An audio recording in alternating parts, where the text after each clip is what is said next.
All right. So today I wanted to talk about, because it seems like all this week I've been talking to clients about um, their arguments getting in the way of their sex life.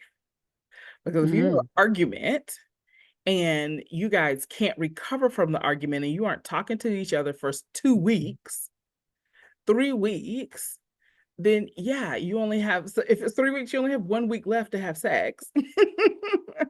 if And your goal so is once a month, yeah. right. And so I'm noticing more often than not that couples aren't recovering from arguments well. And Mhm. it's really impacting their sex life because they're shutting all the way down and not talking to each other and not, dealing with each other. And so if you had that couple in front of you and they're like, yeah, we don't talk for 3 weeks when we have an argument, but they're having an argument every 4 weeks, what would you say to them? Like, what would be the advice? Well, I think of a couple of things from Emily Nagoski's Come As You Are, in that Mm, safety is a huge part of intimacy. mhm, And if mhm. you don't feel safe, you're not going to want to feel vulnerable. Yeah. Um, so I think that's important to remember. I think it's also important to remember that arguments cause stress, it's tension. Yes. And so, is there part of your family of origin that is needing to recreate that tension or stress because that Mm, feels more comfortable than not? right. Yeah, chaos is comfortable. Yeah. Mhm. Um, is it i- just looking at how, because Emily Nagoski also talks about like how when some people are stressed, their sex drive increases. Mm, And so, like, having one partner pushing for sex during an argument versus one partner shutting down, which is typically the response yeah. of stress. Stress squishes the sex drive for the Mhm. most part. For some Yeah, people, it does accelerate it. So it just kind of depends on how that's you handle true. stress. Yeah. Um, and so that could provide extra conflict when we're looking at arguments relating to intimacy. Hmm. Um, I also saw like a really cool video on Facebook that was talking about, and it was basically the Gottman's work of conflicts.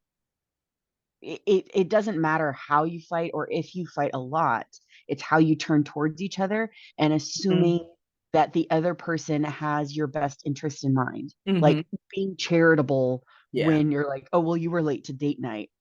Are you okay? Was your car Yeah. okay? Like, Yeah. did you have something come up versus you're always late. You're not putting Right. me as a priority. Hmm. And so being generous with your partner because Yeah. that's the person you picked to be with and having like you're constantly working against me. Like maybe you guys shouldn't be partners. Hmm. And really, uh, uh, it's how we think about things is so important in a relationship. And Mhm. so if you're thinking, oh God, something may have happened with my partner, then Mhm. okay, we are not restreaming. Hold on. We are recording, but it was unable to stream for whatever reason. Oh, okay. Okay. So how you think about what happened. And Mhm. so if each person could work on how they're thinking about their arguments and switch from an adversarial position to a partnership position, or we're on Mhm. the same team position, Mhm. then I think that would help clients get over arguments faster Mhm. so that we can get back into stride and then hopefully back into sex. And so an example of that would be what you just said, literally. Like you're always late. You don't value me. You don't value my time. You really didn't want to do this anyway. Mhm. Whereas the partnership is, hey, are you okay? Hey, I'm noticing that I don't know if this time works for you. Do we need to have Yeah. a better time so that you're Mhm. not rushing, so you're not late, so that we can enjoy our full experience together? Mhm. And that's so much smoother. And Mhm. I'll say that is probably even going to stop an argument before it starts. Because if Absolutely. we're starting, like, let's say date night, I often want my clients to go on date night. So if we're starting date like night like that, like, how dare you? And you don't, and you didn't take this seriously, and you're not listening to a therapist, and da da da da da. Yeah, y'all aren't probably having sex that night. No, absolutely not. Yeah. Yeah. And so, yeah. And even if you start on the wrong foot, like, because we've all had words jump out our mouths and then our brain has caught up and been like, what did I say? And so even if you say the wrong thing, but you catch it, like, wait a minute, I'm so sorry. I shouldn't have started that way. Like, Mhm. let me take a deep breath. How about you take a deep breath? And then let me come back and start that differently. Yeah, and I think That that's would really work too. important, that accountability for Mhm. how I am contributing to the problem, how Right. I am contributing to this tension, I think is really important and not done as much because it's immediately thought of as the other person is the problem or the other person is the issue, and it's how can I be the issue in this? Like, Yeah. what am I doing that is not helping? Mhm. Even if it may not be directly contributing, it's not helping.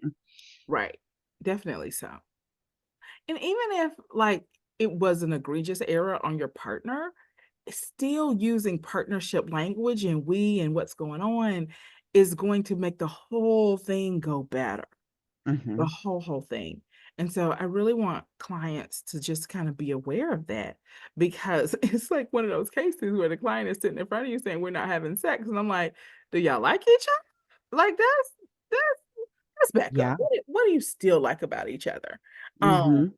is there any goodwill left in the relationship? Because Yeah. I'm understanding why y'all aren't having sex immediately.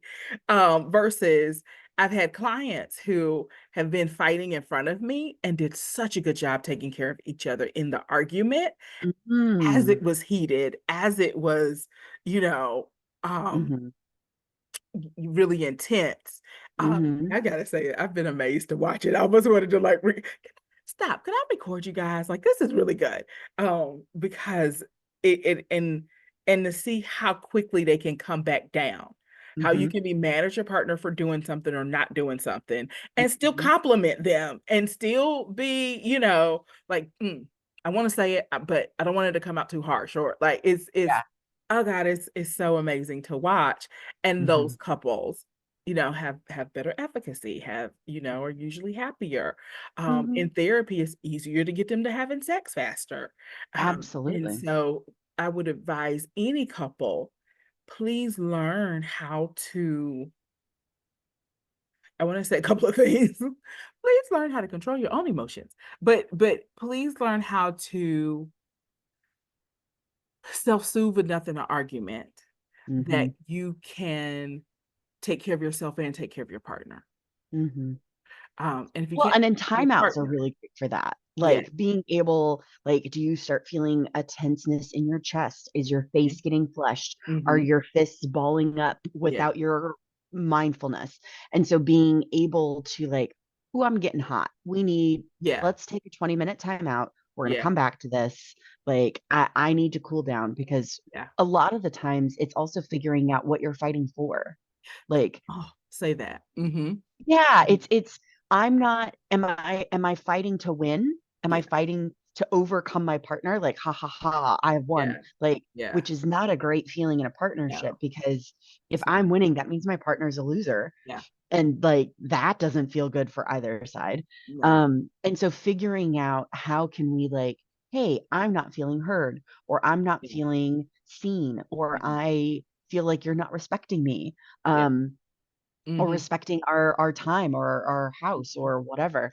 And so, like, what is really going on in the argument that you're needing to communicate versus being late for date night or not taking out the Mhm. trash? Mhm. And I had a client talk about being stuck in the car for like 5 hours and getting Mhm. into a heated argument, and Oof. how even in the car, they were able to take a timeout. Like, Yeah. "Okay, gotta stop talking about this, like, right now." And I love that they were able to, like, play some music, which music usually changes the mood, Mhm. Um, and you can get really comical with it. Like, if you wanna play Yeah. the "I love you, you love me" Barney song, like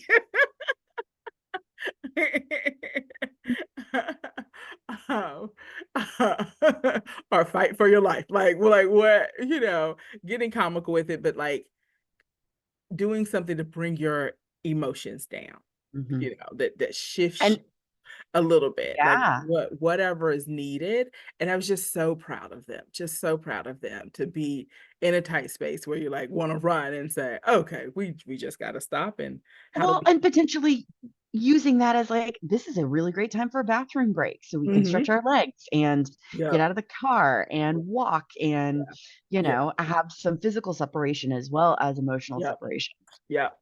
And some of my clients, y'all, this is a higher level concept, not a higher level concept, but every couple can't do this. But a couple of my couples, we've been working on the concept of having a disagreement before it gets a full out argument, having sex as a way to get on the same page with each other, and then Hmm. coming back to the conversation and just seeing Mm. how that changes the dynamic.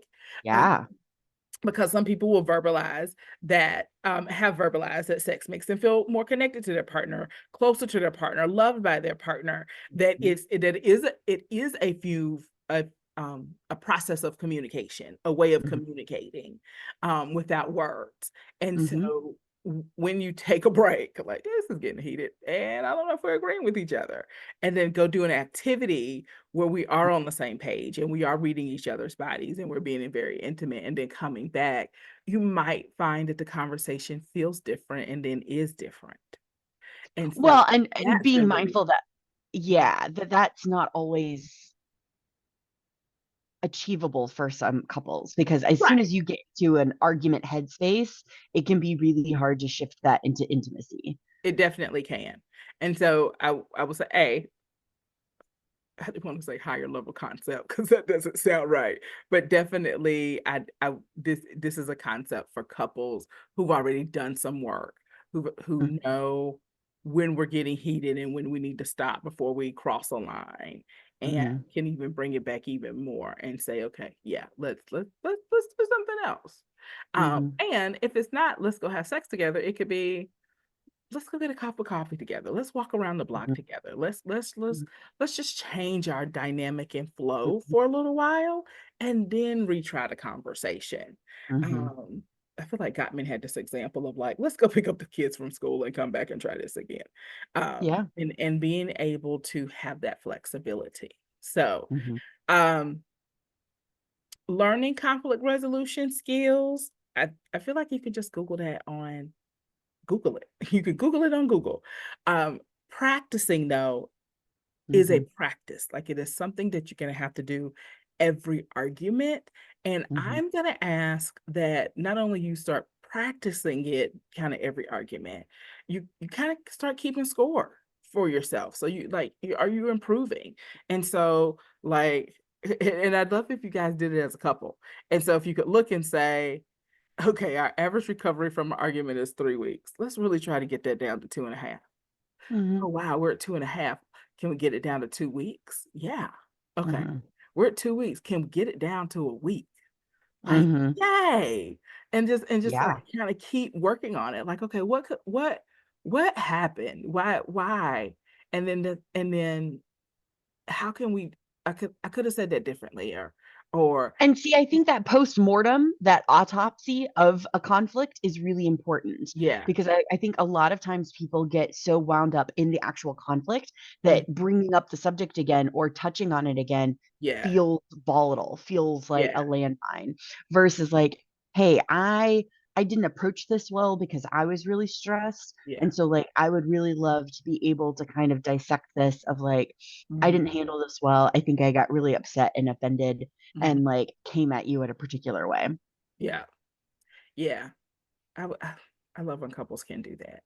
And it's a partnership of, and that you can even like, you did really good because I know I said that zinger and I really did say it to hurt you, but like you didn't come back, and Yeah. like just really so that you're getting better and better and better and better. And so Mhm. until hopefully A, you're not having arguments and they're Mm. just kind of hard conversations, or Mhm. B, you're having them but you're recovering. I'm gonna say Mhm. 4 to 6 hours is a win. Yeah. Like, let me So go to true. Home Depot, let me go to Walmart, let me do this, and okay, we're back, Mhm. back in stride again. So that's what we want for you guys, is that you're working and you're doing the work. And please understand that marriage is work, that long-term committed relationship is work, and this is the work of it. I feel like oftentimes clients are like, something to the effect of, but it's so hard. Mhm. And so, yeah, I don't know if we as a culture do a good job expressing what the work of being in a Mm. relationship is. But it's also one of those things I don't know if you can understand until you get in a relationship. And what one couple is working with may be very different from what another couple is working with. And so that's Absolutely. another dynamic of why people aren't understanding how much work goes into having a really great relationship. It's work, it's Mhm. time, it's effort, Mhm. it's energy. It's energy when you don't have energy. It's Mhm. it's Well, and I think a lot of things, like I was having a really great conversation with a friend of mine the other day about how relationships seem to be struggling more these days versus in the past. Mhm. And it's because a toxic relationship or an unhealthy relationship is easier. It's easier Ooh. because you're not having that introspection. You're not putting in that work for that empathy for your partner. Mhm. You're being very blinded Mhm. by this is what I want, this is how I want to get it, and Mhm. I'm not negotiating. I'm Right. not thinking about the larger picture. And so healthy relationships, healthy conversations, and Mhm. mind you, nowhere in this are we talking about not ever having conflict. If you're not Right. having conflict, that means somebody's needs aren't being met. Yeah. Somebody's being too And quiet. so, Yeah. yeah, they're not speaking up. And Mhm. so figuring out like if you are not wanting to put this work in, Mhm. should you be in a relationship? Like, is this really the best plan for Yeah. you? Yeah. And I think, oh, oh, I'm sorry. As I think about kind of, because when I'm thinking like me in my 20s and most 20-year women, like, I want to get married, I want to get married, I want to get married, and I want the like big wedding and the perfect this and the perfect that. And not taking a step back and say, do I want to do all of the work that it takes to be in a relationship? To be in a Mhm. marital relationship, because that comes with usually more expectations and more work, honestly. Well, and more people. You have in-laws, you have Yeah. potential Ooh, children entering in, you have yeah, friends, different circles of people, different coworkers that you're going to be yeah, interacting with. So it's doubling your world sphere yeah, interpersonally. So it's not just the partner and you in a yeah. bubble. That's not ever really how it works. That's going to be the majority of the time, but you're Mhm, going to have to interact with other people in that other person's life, and they're going to have to interact with other people in your life. And mhm, so how is that going to work, and how are you going to put in the work to navigate those relationships as well, because it's figuring out what do these people mean to my partner, mhm. and how does my partner want me to show up to a certain extent, not dictating behavior, but like, is this really important? Like, does he really need this to go well, or does she really need this to go well? Is Mhm. she really concerned about being critiqued by her parents? Like, what can I do to help support them in this social interaction? Oh, that's so true. That's so true. With all of that, because it's not just the marital relationship, it's all the in Hmm. relationships and all of that. And they take a toll on the relationship. And then I talk to a lot of my clients about once I used to, I don't do premarital anymore, really. But what is the family going to expect of them now that they're a marital couple? Where, Hmm. because it's usually like, and so you guys are like, established now, and so you can take the Hmm. wayward child cousin that's, or you can do this or you can do that, or we're expecting you to host this or expecting to host that. And so, Yeah. all of that is work that I would love if kind of somewhere in our culture, and I think we try to do it with premarital counseling, but so many couples don't go to premarital counseling. Mhm. Like, it seems like a very common normal thing to me, I guess, because I'm a Yeah. therapist and I've been doing it. But I feel like if I intaked if I did an intake of 20 couples, I would Hmm. say 25% maybe have went to premarital counseling. What do you think Well, you and it's yeah, it's low. I think more people are getting aware of it because they're realizing how much of a really a global epidemic mental health is generally. And mhm. so realizing we are not taught Yeah, interpersonal skills, we're not taught conflict right, resolution skills, we're not right, taught communication skills. right. Um, And it's all of the things that you don't know That's that a true. therapist can be like, have you thought about the holidays? Have you thought about children, Yeah. expectations for being a father, expectations for being a mother? Have you thought about like where you live, rural versus city, what you want close to you, what you want as a commute, what you're going to be doing? Yeah. How does that feel if one person's a stay-at-home mom or a stay-at-home Right? dad? What's the expectation with her going back to work? And I think a bigger thing that I usually want couples to walk away with is A, think about all the things you haven't thought about. What if you have fertility issues? What if one of Mhm. you develops a mental health issue? What if one of you, your careers winds up having a lot of layoffs? Like every other year, the career field is having a layoff. Because I feel like I've seen some career fields that they just Tech seem to have fields hard. are really rough right now. Yeah. Yeah. And so so I think the bigger thing is helping couples figure out how you're going to figure out hard topics. And so so sometimes I would get these couples, but we never argue. We're so perfectly aligned. Okay, I get that you've been perfectly aligned up until now. But I'm telling you, there's gonna come a day where you're not perfectly aligned, Well, and and you've both got to people have agree that mhm, you're perfectly aligned. right, that's another one. But it's gonna come a day, and so how, when you're not perfectly aligned, do you plan to work on that? Is it a partnership? Are we just gonna pick the answer out of a jar? Does one person have final say in one area and another person have final say in the other area? Does one person have final say with everything? And so really having those conversations, and I think, oh, this makes me want to do premarital counseling again. Not really, but it warms my heart to have these conversations with people to really kind of figure out these things so that you can have an easier road so that you're more prepared for the work, because the work Yeah. is still going to be the work. Like even if you have Yeah. premarital counseling, the work is still going to be the work. The hope is with premarital counseling for me was always that my clients learned something about each other that they didn't know, and that we came up with some type of plan with how we're going to deal with the problems when they come up, Hmm. because they're coming up. And so it's kind of like, um, to me, equivalent of having a spare tire in the car. Like something's gonna happen to your tires. Like if you're on this road, especially Hmm. these Atlanta roads, one day something's gonna happen to your tires. We just got to know that. Yeah. And so making sure couples kind of know that, and like how what's the plan, and who do you plan to talk to about your marriage, and Mhm. um eh, yeah. And so yeah, we got 4 minutes Well, left. and I feel like realizing, that really fast, so I must have really got on a tear there.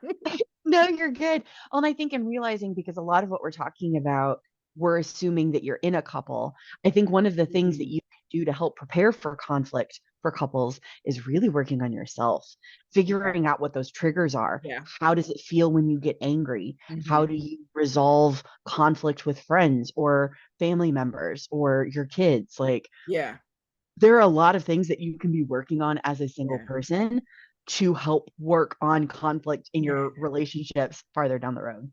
yeah. I think the biggest thing I think that would be helpful if you could work on one thing, I think being able to laugh at yourself.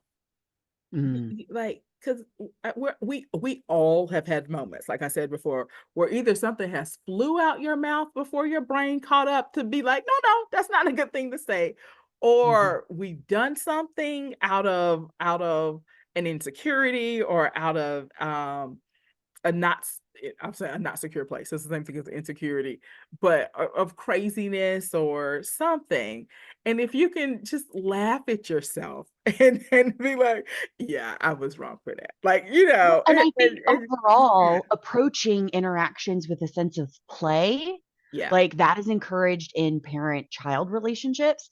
And yeah. in Emily Nagoski's new book, Come Together, she talks Ooh. about entering the lust space through the play space, through fun, Mhm. through having amusement together. And so I think there's a lot of things that if we, not to not take things seriously, Mhm. but if we find funny moments, if we find silly ways to relate to one another, that can be really, really helpful in a lot of our relationships. What's the less space? I'm so curious. Oh, The what you said? lust space. Oh, LUST. Yes. Okay, I thought you were saying LESS. So I was like, "Oh, what's that? I've never heard of that before." So yeah, So the lust space is what she's talking about. That if you try and go into the lust space directly, you can't Mhm. get there. Yeah, So you have to go through other rooms. Like she talks about this yeah, idea of a floor map in your mind. And so like there's a fun room, there's an intellectual room, there's different rooms that you can enter the lust space from, but you yeah. can't get into the lust space directly. I would it's so nice. That's so exciting. I think I have some terminology around that, but I've never thought about it like that. In my way, I feel like it's only applicable to women when I say it, but that way is applicable to men and women. Oh, I'm gonna Mhm. have to read that book. Okay, I didn't know she had a new one out. So, okay. Mhm. All right. Any last comments you want to share? There's always hope. Yeah, there's always I hope. think that's really important. And sometimes that hope looks differently than what you think it looks like. But Yeah, there's always hope. yeah.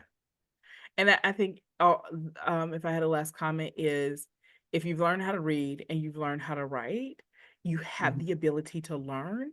And these relationship skills are just skills. You can learn those too. Like Yeah. if you can learn how to read and you can learn how to write, which you did at a very young age, like you have the ability to learn anything. And so Mhm. you can learn these relationship skills. So, okay. Bye, people. Y'all have a great day and we'll see you next week. All right, Mhm. Bye. bye.